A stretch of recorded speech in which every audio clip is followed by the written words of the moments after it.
Bonjour à toutes et à tous, c'est Paul Dame pour vous présenter aujourd'hui un nouveau sapin en sucette.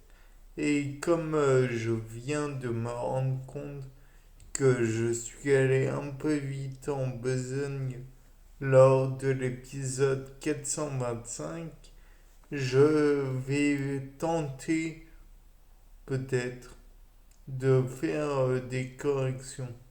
Bon, je ne suis pas sûr d'y arriver, mais on va tenter les choses tout de même. Donc, nous sommes arrivés à la chromatographie sur colonne. Après avoir séparé, après avoir retiré du liquide sanguin, simplement, de l'axolote. Nous pouvons aussi y ajouter éventuellement un broyat, j'aime pas du tout ça, broyat de moignon, c'est très fortement gênant. Heureusement que l'axolote arrive à faire repousser ses extrémités, voire des parties entières de membres. Donc de là, on peut envisager que éventuellement donc broyat de cellules et donc on obtient un liquide avec tous les éléments du corps. De là, on va peut-être continuer dans l'idée que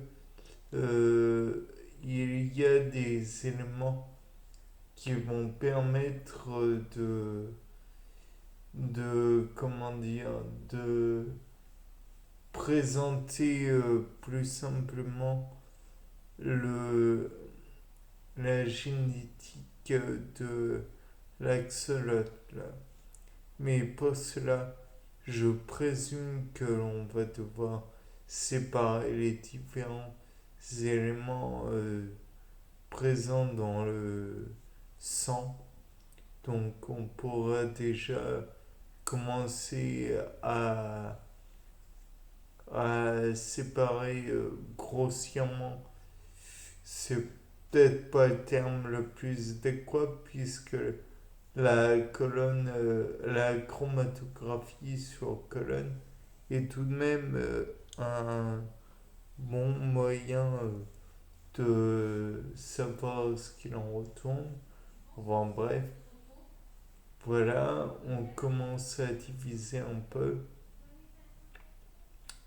Puis une fois que l'on aura séparé les divers éléments, je propose que l'on fasse un test, un essai RMN. Je ne sais pas si essai RMN est bien employé comme terme, ou une spectroscopie de masse afin de déterminer la composition et affiner la séparation éventuelle que l'on pourrait faire. Peut-être que par la suite, on pourrait encore augmenter la séparation en faisant une électrophoreuse sur gel et peut-être cela séparera les différents éléments. Par la suite, j'imagine que l'on pourrait éventuellement recueillir les différents éléments avec des anticorps qui pourraient venir là juste pour agripper finalement les différents éléments.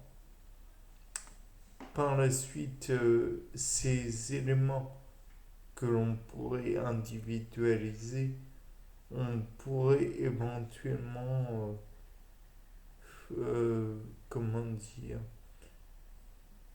les injecter sur les, n'importe quoi, les mettre dans un plasmide si tant est que l'on puisse, que cela soit des gènes.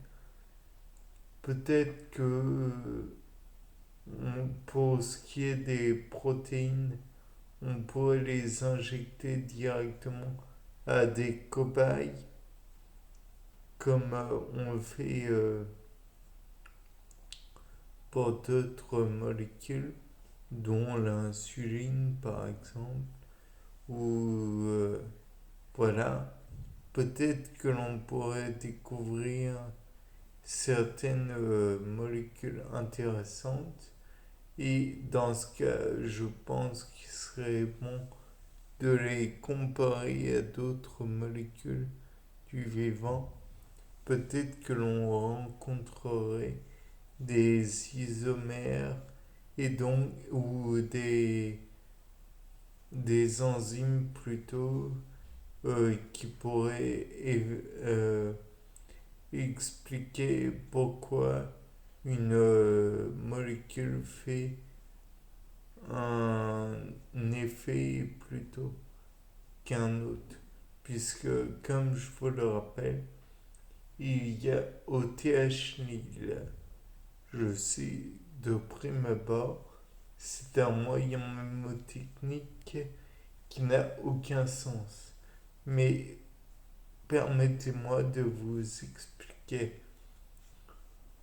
O comme oxydoréductase, T comme transférase, H comme hydrolase, L comme ligase, I comme isomérase et L comme liase. Dans le cas présent, nous ne cherchons pas à détruire quoi que ce soit ou à retirer des fonctions, mais au contraire à les faire, à les faire se révéler. Donc peut-être qu'il y a des enzymes qui pourraient faire à la fois un travail de destruction des tissus qui sont morts et en même temps mettre les fondations pour de nouveaux tissus. Après, je vous le dis tout de suite, c'est de l'hypothèse. Donc voilà.